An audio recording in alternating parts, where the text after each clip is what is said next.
Mark Lowry, the funniest Christian comedian. Mark Lowry is widely considered one of the funniest Christian comedians and singers of all time. His sharp wit, hilarious storytelling, and ability to improvise make him a natural entertainer. But what makes him truly unique is that his comedy is not just about making people laugh, it's about sharing joy, faith, and truth in a way that resonates deeply with audiences. His humor is clean, self-deprecating, and often mixed with profound spiritual insights, making him a beloved figure in both Christian comedy and gospel music. How Mark Lowry became a comedian. Mark Lowry was born on June 24, 1958, in Houston, Texas. From an early age, he was full of energy, often described as a hyperactive child. He later revealed that he had attention deficit disorder, ADD, which made sitting still in school nearly impossible. But instead of being discouraged, Mark used his hyperactive personality to develop his natural comedic timing. His journey into comedy wasn't intentional at first. Mark initially wanted to be a singer. He attended Liberty University in the late 1970s, hoping to pursue a music career. However, during one of his performances, something unexpected happened. While waiting for musicians to set up between songs, Mark started telling funny stories to keep the audience entertained. The crowd loved it, and soon his monologues became just as popular as his music. This blend of singing and comedy became his signature style. By the late 1980s, Mark was already making a name for himself as a Christian humorist, but his big break came when he joined the Gaither Vocal Band in 1988.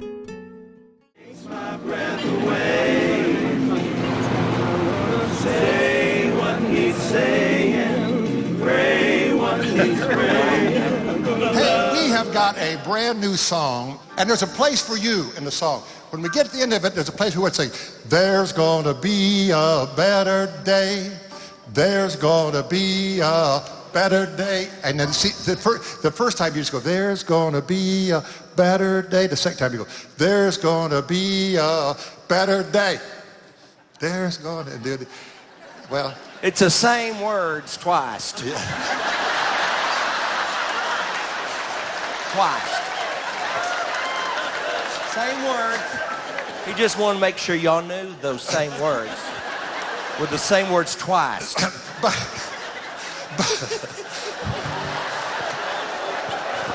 But in this day and time where there's so much bad news, would you like to hear some good news? Don't you need some good news back? Well, the good thing, hey, come over here to the center just a little bit more. Oh, okay. How's that? And we just want to be close. I know. And you know, my dad would always say, Bill, it's not as bad as you think it is, and it probably wasn't as good as you thought it was. So this song is so encouraging. And when we get to the end of this, I hope you are just whipped in such a frenzy. Frenzy was the word. That's the word we were looking for, yeah. frenzy. That's a fast crowd. Good word. It's a good word. You've not seen San Antonio's break into a frenzy like they can do. You're going to break. The Gaither Vocal Band and Mark's comedy evolution. As a member of the Gaither Vocal Band, Mark had a platform to showcase both his singing and his humor. His presence added a whole new dimension to the group's concerts, as he would entertain audiences with hilarious stories between songs. His chemistry with Bill Gaither, along with his quick wit, turned Gaither homecoming concerts into a mix of worship and stand-up comedy. One of Mark's strengths is his ability to laugh at himself. He often jokes about his ADHD, his struggles with weight, and his quirky personality. For example, one of his most famous lines is, "I don't do drugs. I do ice cream. There's not a rehab program for ice cream, but there should be."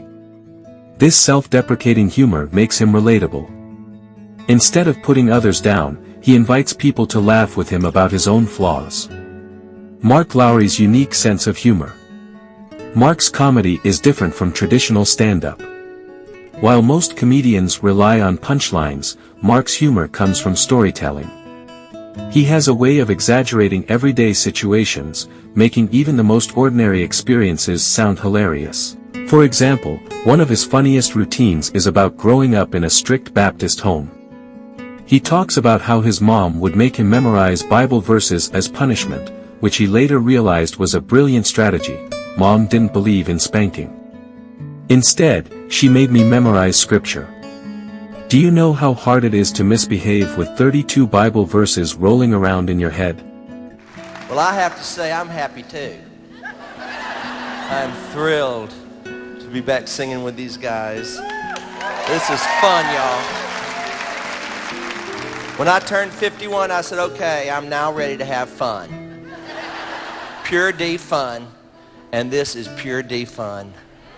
I've never had more fun. This is singing with, well, you know, Michael English taught me. I was the first group I ever sang with was the Gaither Vocal Band with Michael in it. It was Michael, Jim Murray, Bill Gaither, and Michael taught me how to blend, and he taught me how to swell. You know how in quartets you got to swell.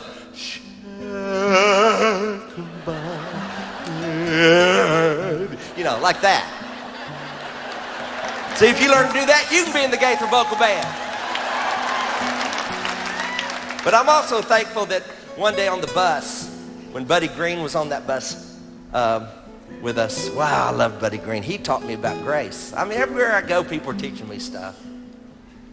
Gloria's taught me about the grace of God, and Bill's taught me patience. Another famous bit is his story about sitting in church as a child. He describes how long and boring sermons felt to a kid, joking, when you're little, Sunday morning church is like being stuck in a hostage situation, except the hostage taker is your pastor, and he just won't land the plane. His humor is always clean, family-friendly, and deeply connected to church culture, which makes it even funnier for Christian audiences who can relate. Does Mark Lowry really make people laugh hard? Yes. If you've ever watched Mark Lowry live or on video, you've probably seen people laughing so hard they cry. Oh, Bill, we have finally made it to Australia. Oh, what a beautiful place. And we got in Sunday, and we've had a ball. And we're fair dinkum. Yeah, we are. We had our Vegemite, and we're ready to go. We ate all the fish and chips just about in the place. Yeah. And we fought off the flies. At the zoo, man. At the zoo. We had a bunch of flies. Big fly. Y'all got some flies down here now. One of them looked at the other one and said, should we eat him here or take him home? And saw the emu and the kangaroo. And those two, they only go forward. Yeah. What's that one that's got, it looks like a porcupine, but they didn't call him a porcupine. What? Yeah, that one. We wonder what God's thinking when he made all those funny looking creatures. They are strange. Wonder what he's thinking when he made you. Or me. What's he thinking? God's got to have a good sense of humor, don't you think? I mean, this nose, for instance. I mean, that nose. I mean, our family. You could house missionaries on furlough in that thing. Get your hand down to think you're Pentecostal. Somebody asked me the other day, said, are the Pentecostals going to heaven? The other guy says, sure, they don't run right past it. Yeah. But I'm serious. You know, I mean, God had to have a good sense of humor. Our whole family had noses, and when our first baby was born, when Suzanne was born, I only prayed one prayer. Lord, please let her have Gloria's nose. I got my daddy's nose and my mama's chin. If I ever lose my teeth, my chin will scratch my nose. Me and my good buddy Woodrow Wright, we were thinking about coming to Australia, and thinking about writing a song, and what was God thinking when he made chiggers and gnats and flies and fleas. And we wrote this little song for you, Bill. Step back, get in your group. His combination of quick wit, physical comedy, and storytelling keeps audiences engaged from start to finish. Even when he's not trying to be funny, his facial expressions and reactions make people laugh. One reason Mark is so effective is that he understands timing. He knows exactly when to pause for effect, when to speed up a story, and when to add an unexpected twist. Many of his jokes don't even have traditional punchlines, they just build and build until the audience is laughing uncontrollably. But beyond the laughter, Mark also brings deep moments of reflection. He often transitions from comedy to serious conversations about faith, hope, and God's love. This ability to blend humor with meaning is what makes him so powerful as an entertainer. Mark Lowry's legacy in Christian comedy. Mark Lowry has been making people laugh for over 4 decades, and his influence continues to grow. Unlike many comedians, his humor never feels outdated because it's rooted in real life. Whether he's talking about growing up in church, getting older, or dealing with everyday struggles, his stories are timeless. But his greatest contribution to Christian music and comedy isn't just the laughter, it's the joy he brings. Mark Lowry reminds people that faith and fun go hand in hand. He has shown that humor can be a tool for encouragement, making people forget their worries, even for a moment, and filling them with joy. So, is Mark Lowry the funniest Christian comedian? For many, the answer is a resounding yes. His ability to make people laugh, think, and worship all in one performance is what sets him apart. And that's why audiences keep coming back for more. And how old are you? You got to be about 10 years older than God by now.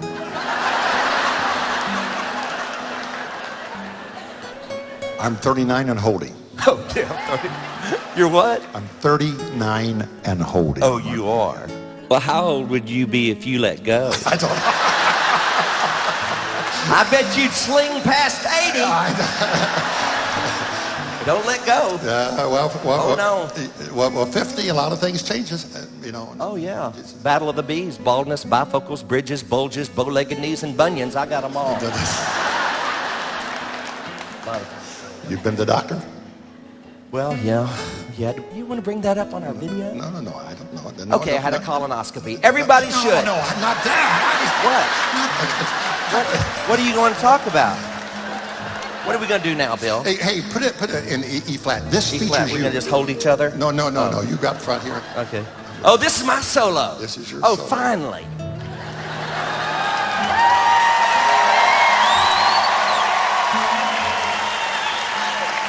You ready? Are you ready? Okay, here it goes. Give me that key. Guess who? Sorry. Okay.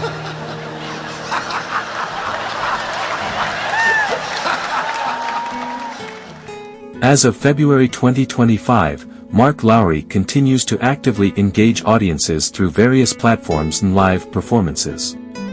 Upcoming performances. Mark Lowry has an extensive tour schedule planned for 2025, featuring the Mark Lowry and Friends Tour. Notable upcoming dates include February 22, 2025, Myrtle Beach, South Carolina, the Carolina Opry Theater. February 23, 2025, Greensboro, North Carolina, the Carolina Theater. March 12, 2025, Branson, Missouri, Branson Praise Fest Spring Prelude Bonus Concert.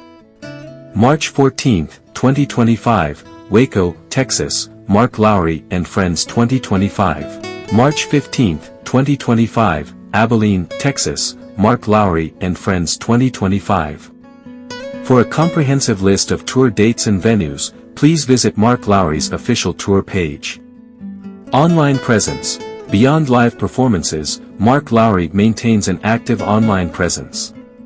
He regularly hosts, just whenever, a series of spontaneous live sessions where he shares stories, music, and humor with his audience. These sessions are announced and streamed on his official Facebook page. Recent activities. In January 2025, Mark participated in a celebration of life service for Tony Campolo in Wayne, Pennsylvania, where he performed and honored the late evangelist. Mark Lowry's enduring commitment to sharing joy and inspiration through his comedy and music continues to resonate with audiences nationwide.